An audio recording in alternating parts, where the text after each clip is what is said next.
اگر دولت لٹانے کا شوق ہے تو معاشرے میں پھیلے ہوئے دکھ دیکھو، یتاما مساکین پہ دولت لٹاؤ تاکہ تم خدا کی رحمتوں کے مستحق ٹھہرو۔ لیکن دولت وہاں دی جہاں نفس کو حظ ملا۔ جب اس بیٹی نے کہا کفل مجھے بھوک تیرے تک کھینچ لائی ہے، یہ ایک جملہ کفل کی ہدایت کا سبب بنا۔ دل کے آئینے پہ چوٹ لگی، کفل رونے لگا، ہاتھ جوڑ کے کہتا ہے بہن مجھے معاف کر دے، تو جس عزت سے آئی ہے اسی عزت سے واپس گھر چلی جا، اور میرے لیے دعا کر کہ میں بڑا ہی کتا انسان ہوں، اللہ مجھے معاف کر دے۔ وہ بیٹی گھر چلی گئی اور ادھر تقدیر کا قلم چل گیا۔ اسی رات کفل کو موت آ گئی۔ صبح ہوئی تو زمانے نے کفل کی دیوار پہ یہ لکھا ہوا پڑا تھا کہ اللہ نے کفل کو معاف کر دیا ہے۔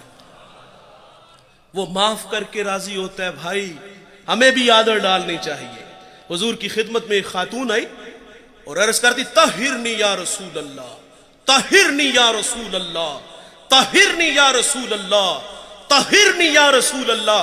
4 دفعہ کہا آقا مجھے پاک کیجئے، آقا مجھے پاک کیجئے، آقا مجھے پاک کیجئے، آقا مجھے پاک کیجئے۔ حضور نے اس کا جرم پوچھا تو اس نے کہا کہ میں شادی شدہ ہوں، مجھ سے زنا کا ارتکاب ہوا، میرے پیٹ میں بچہ ہے۔ اور یہ حضور سے جب اس نے عرض کیا تو حضور فرماتے ہیں یہ گناہ تو نے کیا ہے، اس کی سزا بھی تیرے لیے ہے، اس بچے کا کوئی قصور نہیں۔ حضور نے اس کو مہلت دی، اس نے بچے کو جنم دیا، پھر 2 سال اس کو دودھ پلایا۔ 2.5 سال بعد حضور کی خدمت میں حاضر ہے، اس کو سنسار کیا گیا۔ پھر خود حضور نے جنازہ پڑھا۔ حضرت عمر رضی اللہ تعالیٰ عنہ عرض کرتے ہیں آقا یہ بڑی بدکار عورت تھی، تو میرے نبی فرماتے ہیں عمر اس خاتون نے ایسی سچی توبہ کی ہے، اگر اس کی توبہ کا 10واں حصہ اہل مدینہ میں بانٹ دیا جائے تو اللہ تعالیٰ سب کی مغفرت فرما دے۔ لیکن ہمارا حال کیا ہے؟ اگر غلطی ہو جائے تو ہم معافی نہیں کرتے۔ یار مثال کے طور پہ بندہ گناہ چھوڑ کے مسجد میں ہی آنا ہے نا اس نے، تو ہم کہتے ہیں لو 100 چوہے کھا کے بلی حج نو چلی، او پائی تینوں مسجد آراکی نے وہایا، اسی اللہ نے جس اللہ نے تمہیں دکھایا ہے۔ کبھی ہم کہتے چور چوری چھوڑ دیتا ہے، ہیرا پھیری نہیں چھوڑتا، جوتے چرانے آئے ہو۔ وہ یار وہ آ گیا ہے، مسجد کی آبادی کا سبب بنا ہے، ہمیں خوش ہونا چاہیے تھا۔ میں شکر گڑھ باؤنڈری پہ ایک گاؤں میں حاضر ہوا تو وہاں جو محلے کی مسجد تھی نا، وہاں نماز تو بڑی دور کی بات ہے، اذان پڑھنے کے لیے کوئی بندہ نہیں ملتا تھا۔ یہ مسجدوں کی حالتیں ہیں۔ اقبال جب اندلس گیا، قرطبہ مسجد جس کے 1400 ستون ہیں، اسے اجڑا دیکھا تو اقبال وہاں پھوٹ پھوٹ کے رویا تھا کہ رو رہی ہے آج ایک ٹوٹی ہوئی مینا اسے، کل تلک جس ساکی کے گردش میں پیمانے رہے، خیر تو ساکی سہی مگر پلائے گا کسے، اب نہ میں کش باقی رہے نہ میں خانے رہے۔ اقبال کہتا ہے واعظ قوم کی وہ پختہ خیالی نہ رہی، برق طبعی نہ رہی، شعلہ میں کالی نہ رہی، رہ گئی رسم آزاں روح بلالی نہ رہی، فلسفہ رہ گیا تلقین غزالی نہ رہی، اور مسجد مرثیہ خواہ ہے کہ نمازی نہ رہے، یعنی صاحب اوصاف وہ حجازی نہ رہے۔ اللہ کے گھر تو ویران ہے، اگر کسی کی پیشانی میں سجدوں کا نور ٹپک رہا ہے، وہ اللہ کے گھر میں حاضر ہے، ہمیں تو خوش ہونا چاہیے تھا، لیکن ہم شرمندہ کرتے ہیں۔ جب اللہ معاف کر دیتا ہے تو ہمیں بھی عادت ڈالنی چاہیے۔ علامہ سعدی لکھتے ہیں، شارح مسلم مفسر قرآن، ایک بوڑھے کا تذکرہ کرتے، وہ ہر سال حج کے لیے جاتا تھا۔ ایک دفعہ کسی نوجوان کو ان کے ساتھ جانے کا اتفاق ہوا، اللہ کے گھر میں پہنچے تو بوڑھے نے لبیک کہا، ہاتف سے آواز آئی لا لبیک، کہ بوڑھے تیرا کوئی حج نہیں۔ جو ساتھ نوجوان تھا وہ چونک سا گیا، اس نے کہا بابا جی آواز نہیں سنی؟ تو کہا بیٹے یہ آواز میں 70 سال سے سن رہا ہوں۔ تو وہ جوان کہتا ہے کہ بابا جی آپ پھر بھی آتے ہو؟ اب کلیجہ پھٹنے لگا، رو کے کہا کہ بیٹے بتا اس در کے علاوہ کوئی اور در ہے جہاں جا کے میں دامن پھیلاؤں؟ بس اتنا کہنا تھا کہ رحمت خدا بندی جوش میں آئی، ہاتف سے آواز آتی ہے کہ جا بوڑھے ہم نے تیرے 70 کے 70 حج قبول کر لیے۔ وہ معاف کرتا ہے بھائی، ہمیں بھی آدر ڈالنا چاہیے۔ کسی کو فرمائے شرمندہ نہ کرو۔ نبی رحمت صلی اللہ علیہ وسلم کی اقتداء میں صحابہ نماز کے لیے کھڑے ہیں، بالکل جماعت کا ٹائم تھا کہ کسی کی ہوا خارج ہو گئی، جماعت کا وقت ہے، ظاہر ہے وہ فوری اٹھے گا اور جا کے وضو بنائے گا. جو وہاں سے نکل کر وضو کے لیے جائے گا سبکی تو محسوس کرے گا نا، شرمندہ تو ہوگا نا. لیکن دیکھیے بھائی، حضرت عبداللہ ابن عباس رضی اللہ تعالیٰ عنہ حضور سے اسی وقت عرض کرتے ہیں کہ حضور اگر اجازت ہو تو ہم سب جا کے وضو نہ کریں. اللہ اکبر. میرے نبی فرماتے ہیں بہت اچھے. وہ سارے اٹھ کے گئے اور وضو بنا کے آئے. اب کیا خبر کہ کس کی ہوا خارج ہوئی؟ تو شرمندگی